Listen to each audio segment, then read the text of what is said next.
যখন তোমার কোনো নেক কর্ম, ভালো কাজ তোমার হৃদয়কে আনন্দিত করবে, তোমাকে ভালো লাগাবে, তোমার মনকে খুশিতে ভরে দিবে, তখন বুঝতে পারবে তুমি একজন প্রকৃত ঈমানদার। মাল ঈমানু ক্বালা ইযা সাররাতকা হাসানাতুকা ওয়া সাআতকা সাইয়্যাতুকা ফাআনতা মুমিন।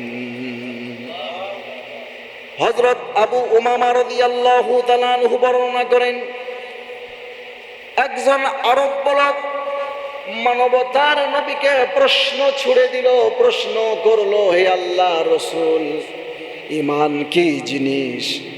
মুমিন কোন ব্যক্তি? প্রকৃত ঈমানদার মুমিন কোন ব্যক্তি? মানবতার নবী জবাব দিয়ে দিলেন, ইযা সাররাতকা হাসানাতুকা, যখন তোমার কর্ম, যখন তোমার কোনো কাজ তোমাকে আনন্দিত করবে, খুশি করবে, কোনো কাজ করার পরে তোমার ভালো লাগবে, তোমার হৃদয়টা উৎফুল্ল হবে, আনন্দে উদ্দারিত হবে।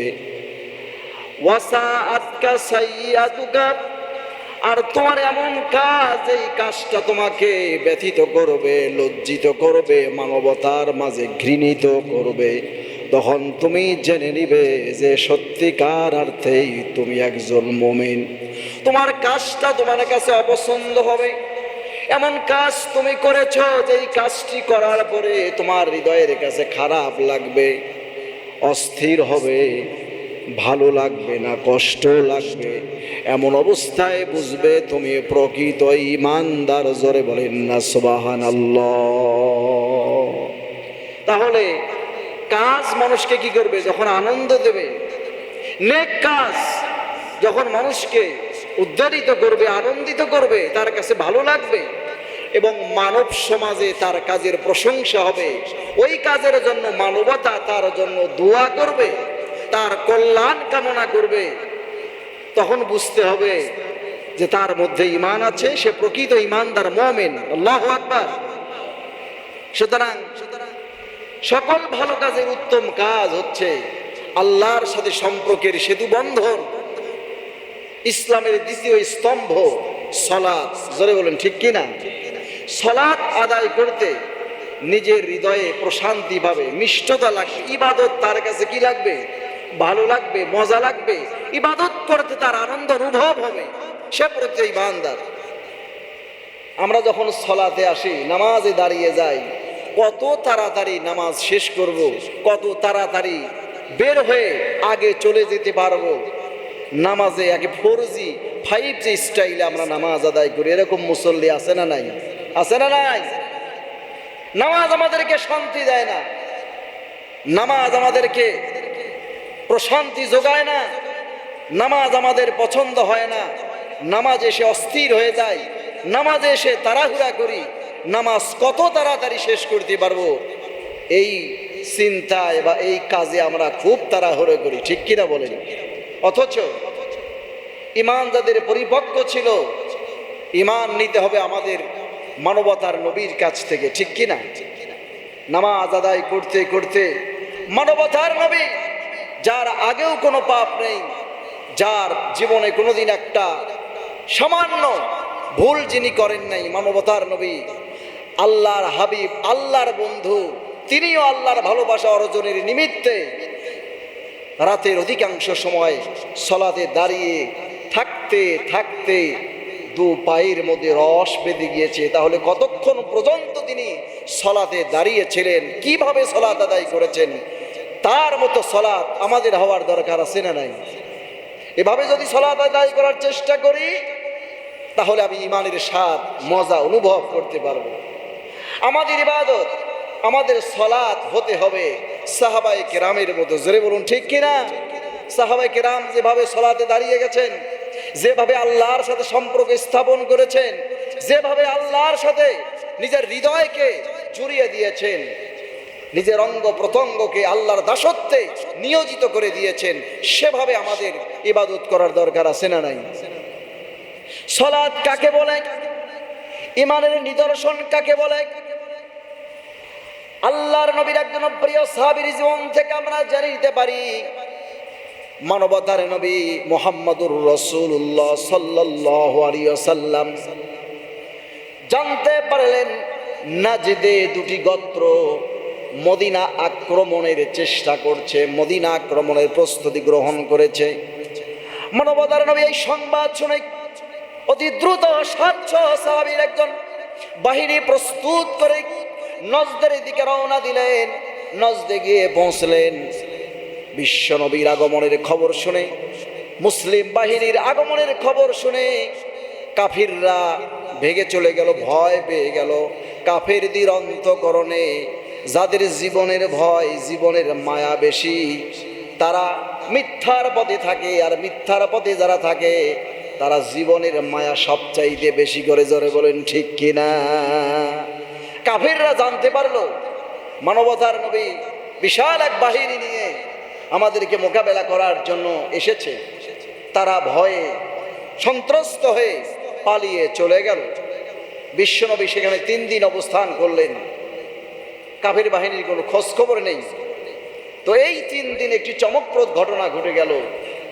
ঈমান কাকে বলে, ঈমানের মজা, ঈমানের স্বাদ কাকে বলে, সেটা ইবাদতের মধ্য দিয়ে প্রমাণিত হয়। জোরে বলেন ঠিক কিনা? আল্লাহ নবী জাতুর রিকা নামে জায়গায় এখানে তাবু স্থাপন করলেন। এখানে কি করলেন? স্টপেজ দিলেন, তাবু স্থাপন করলেন জাতুর রিকা। এজন্য এই অভিযানটাকে বলা হয় জাতুর রিকা, গজওয়ায়ে জাতুর রিকা বলা হয়।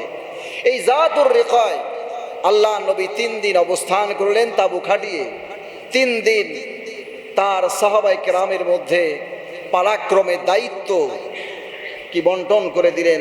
রাত্রিবেলায় সাহাবায়ে কেরামকে পাহারা দেবে, অর্থাৎ পাহারাদার প্রহরী হিসেবে তিনি ধারাবাহিকভাবে দায়িত্ব দিলেন তার সাহাবায়ে কেরামকে।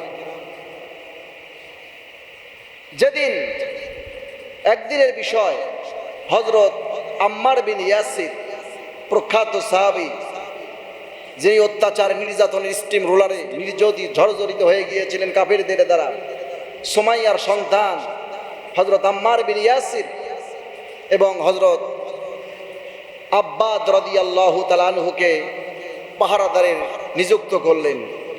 2 জনের ডিউটি শুরু হয়ে গেল, পাহারা দেওয়া শুরু করলেন। 2 জনে পরামর্শ করে রাত্রের পুরো অংশকে ভাগ করে নিলেন। প্রথম অংশ একজন, দ্বিতীয় অংশ আরেকজন দায়িত্ব নিলেন। প্রথম অংশের দায়িত্ব পড়ে গেল হযরত আব্বাদ রাদিয়াল্লাহু তাআলা আনহুর কাছে। তিনি হযরত আম্মার বিন ইয়াসিরকে বললেন, ভাই, প্রথম অংশ যেহেতু আমার দায়িত্বে পড়েছে, এজন্য আমি এই অংশ দায়িত্ব পালন করি। আপনি ঘুমিয়ে যান, আপনি আরাম করুন, শেষ অংশে আপনি দায়িত্ব পালন করবেন, তখন আমি ঘুমিয়ে যাব। তাদের সিদ্ধান্ত অনুযায়ী আম্মার বিন ইয়াসির ঘুমিয়ে গেলেন। হযরত আব্বাদ রাদিয়াল্লাহু তাআলা আনহুর দায়িত্ব শুরু হয়ে গেল। হযরত আব্বাদ রাদিয়াল্লাহু তাআলা আনহু ছিলেন অধিক সালাত প্রিয়, খুব নফল নামাজে তিনি দাঁড়িয়ে যেতেন। নফল নামাজ প্রিয় ছিলেন হযরত আব্বাদ রাদিয়াল্লাহু তাআলা আনহু। তিনি দায়িত্ব পালন করছেন, মনে করলেন ঘুমিয়ে ঘুমিয়ে বা দাঁড়িয়ে দাঁড়িয়ে কি লাভ হবে, খামাখা দাঁড়িয়ে কোনো লাভ হবে না। আমি আমার রবের সাথে মিলিত হয়ে যাই, আমি নামাজে দাঁড়িয়ে যাই। এই সিদ্ধান্ত নিয়ে তিনি নফল সালাতে তাহাজ্জুদে তিনি দাঁড়িয়ে গেলেন। জোরে বলেন না সুবহানাল্লাহ। তিনি নামাজরত, দণ্ডায়মান। এদিকে শত্রুপক্ষ কাফিরদের পক্ষ থেকে গুপ্তচর পাঠিয়ে দেওয়া হলো। মুসলমানদের অবস্থান, তাদের অবস্থান জানার জন্য একজন গুপ্তচরকে কাফের সৈন্যকে পাঠিয়ে দিল অবস্থা পর্যবেক্ষণ করার জন্য। রাতের ঘুটঘুটে অন্ধকার, অতি সাবধানে সেই কাফের সৈন্যটি মুসলমানদের অবস্থান আর অবস্থা পর্যবেক্ষণ করছে, দেখছে। একটি জায়গায় এসে হঠাৎ করে কাফের সৈন্যটি দাঁড়িয়ে গেল। সে একটু অনুভব করার চেষ্টা করলো, যেখানে হযরত আব্বাদ রাদিয়াল্লাহু তাআলা আনহু মুসলিম বাহিনীদের পাহারায় নিয়োজিত সালাতে দাঁড়িয়ে সালাত আদায় করছেন। তার অনতি দূরে দাঁড়িয়ে থমকে গেল। তার কাছে একটি ছায়ার মতো মনে হলো। একটি বৃক্ষের মতো মনে হলো।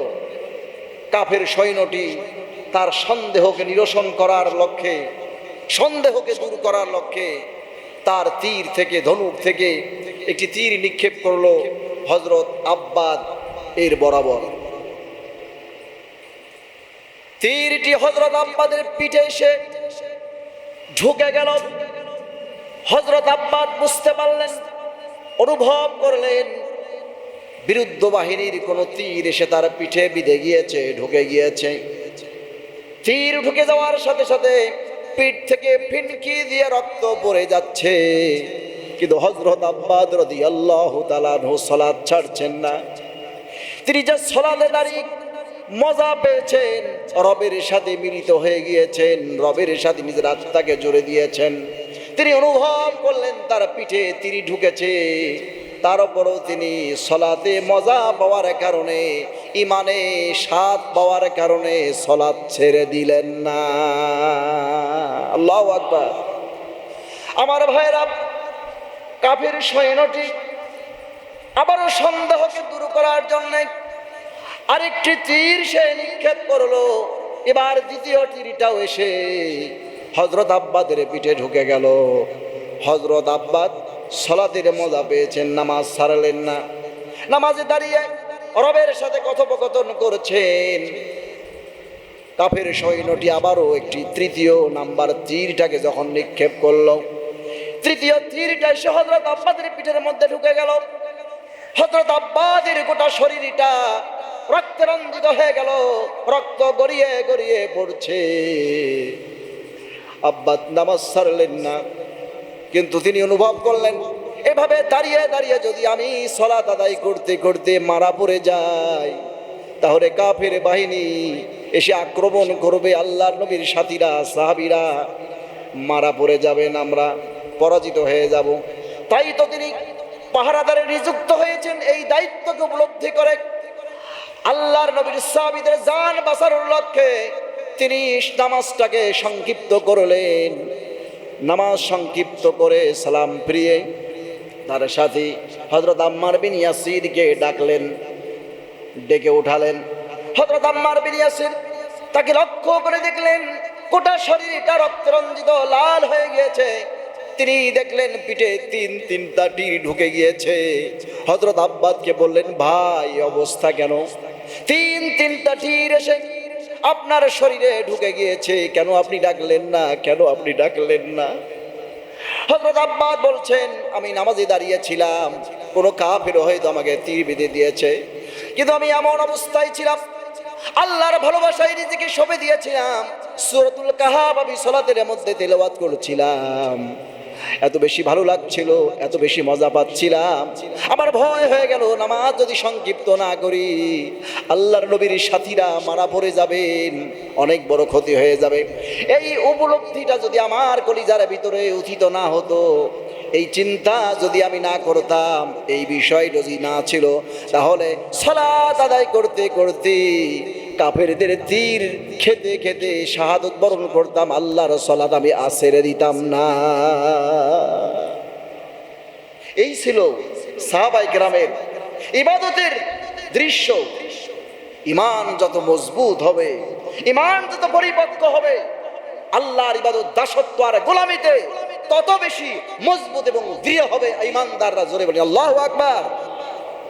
তাই তো মানবতার নবী বলেছেন, ইদা সাররাতকা হাসানাতুকা